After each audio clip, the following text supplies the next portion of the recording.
আপনারা সবাই সঙ্গে ছিলেন, কাজে আমার নতুন করে বলতে হবে না। যা যা দৃশ্য, যা যা কথাগুলো বলা হয়েছে, এটা বর্ণনা যদি দিতে হয়, শব্দ যদি ব্যবহার করতে হয়, তাহলে বলতে হবে একটা বিভৎস দৃশ্য।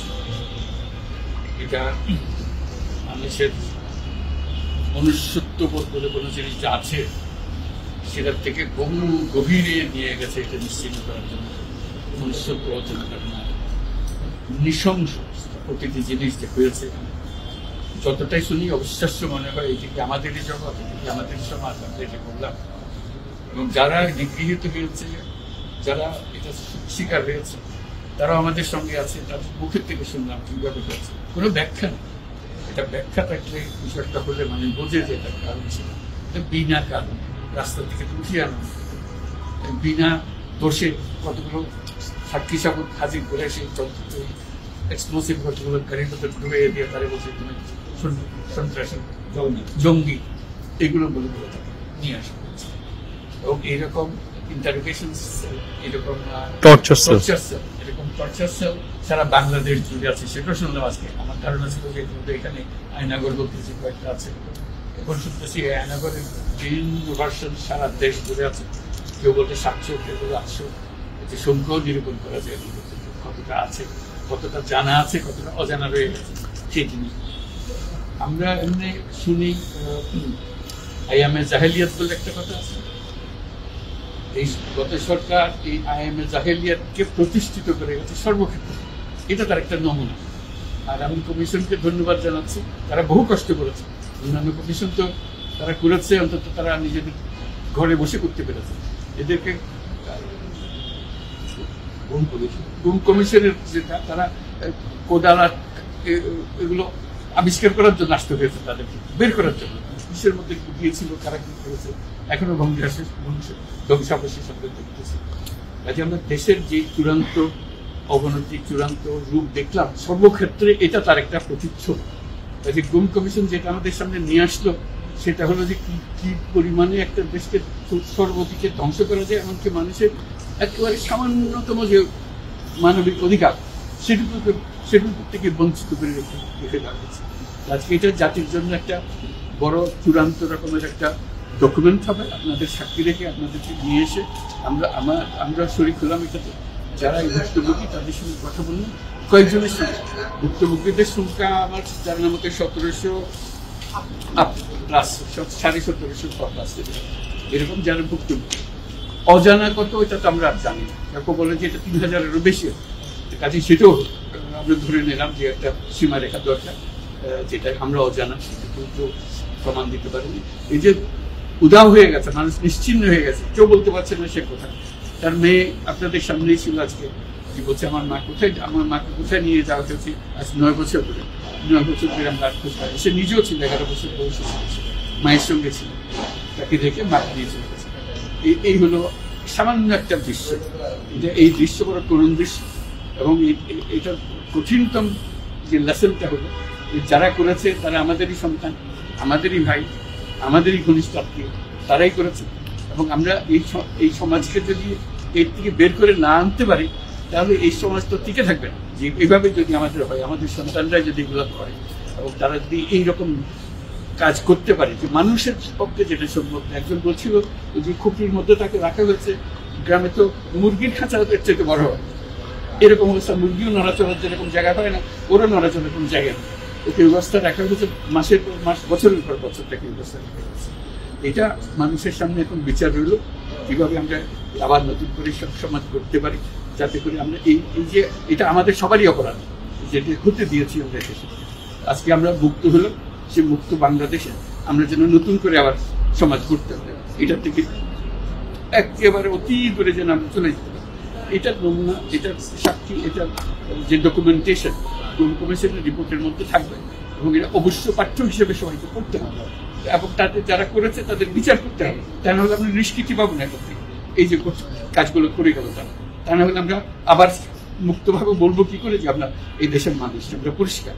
যারা করেছে তাদের জন্য আমরা কেন মুক্ত হতে যাবো? তাদের সে বিচার করবো, জনসাধারণ বলবো যে এখন উচিত বিচার হয়েছে, তখন আমরা এটা থেকে মুক্ত পাবো। সেটি হলো আমাদের আবেদন দেশের সবার কাছে, এই বিচারটা যেন আমরা করে ফেলতে পারি। সবগুলো সাইট এভিডেন্স হিসেবে এখন সিঙ্গালা করে দেওয়া হবে, যাতে আইসিটি এভিডেন্স হিসেবে ব্যবহার করতে পারে, একটু জানবেন।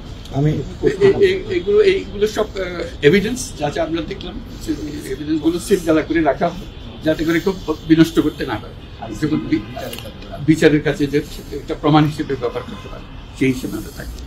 একটা কোশ্চেন, দুইটা কোশ্চেন করতে দিতে হবে। এটা এই বড় স্টোরিতে আমি এক কোশ্চেন করব না।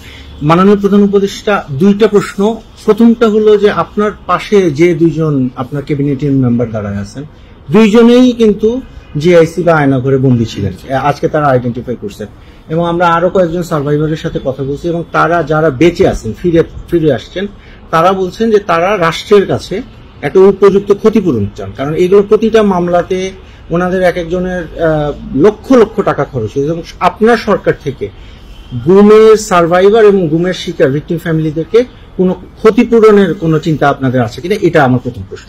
ক্ষতিপূরণ হিসেবে আমরা দেখিনি, আমরা দেখছি যে ন্যায় বিচারটা তার জন্য হয় অতি তাড়াতাড়ি হয়, যে বিচার দীর্ঘসূত্রিতা করে থাকবে সেই জন্য এটা থেকে নিষ্কৃতি পায়, এটা আমাদের ফার্স্ট প্রেফারেন্স, তারপর দেখা যাবে তাদের কি করা যেতে পারে। আচ্ছা, মাননীয় প্রধান উপদেষ্টা, আরেকটা প্রশ্ন হলো, আপনারা বলছেন যে এটা সিলগালা করে দিবেন, কিন্তু একটা খুবই ব্যক্তিগত একটা রিকোয়েস্ট, এটা হাজেরা বেগম, উনি মায়ের ডাকের প্রতিষ্ঠাতা, যে সংগঠনটা সবচেয়ে বেশি গুম নিয়ে কাজ করছে, এবং উনি র্যাব 1 হেডকোয়ার্টারে, যেটা ডিজি শহীদ মহোদয়, উনিও এটা সম্পর্কে অবগত, উনি মাসের পর মাস এখানে ঘুরছেন তার ছেলের সন্ধানে, উনি আর ওনার মেয়ে একটু এই জায়গাটা ঘুরে দেখতে চান, এটা অনুমতি আপনারা দিবেন কিনা? বিশেষ গুম কমিশন, মানে গুম কমিশনকে যদি আমরা বলি,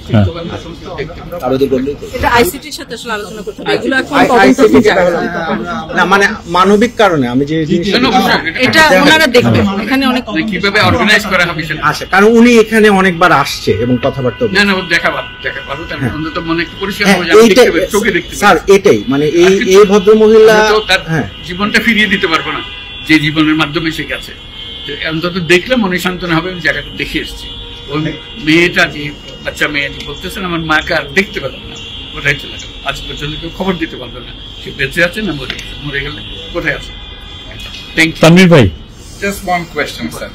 Over the years we've seen, at least last 16 years under the last government, but police brutality, abuse is nothing new in this country. What sort of mechanism you have created as a part of the reform so that this doesn't happen in future, whether under elected government, caretaker government, or any sort of government? The whole existence of this government is because of this, that we don't want to stay in that darkness that has been created around us.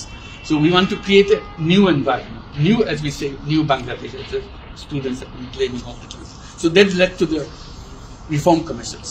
One of them is this disappearance commission, which led us to see this thing. If we didn't have that commission, probably it will be just a storytelling. Nobody will believe, somebody will say yes, somebody will say no. Now they have concrete proof, and now they will go to the justice. So this is one step. And then what happens to the rest of the institutions? You are dealing with something that have done. Will this be repeated in future? That's something we have to make sure that it's not repeated in future. Nowhere near it. This is the worst ever in the whole world possible. So we don't want to have anything to do with it. We'll be as normal as any civilized human being could be. So that's our commitment. That's what the reform commissions are all about. And since you asked that question, I'm very grateful to the commission for taking the job. It was not an easy job. They have to fight in all directions to discover. This is the whole discovery mission. It's not a simple going and taking evidences and writing reports about it. So they have to really detect this in very serious way. And they're still worrying about whether we can keep the evidences as they are after all this thing happened. So this is our commitment. We want to create that society and that world for us. Thank you so much. Thank you.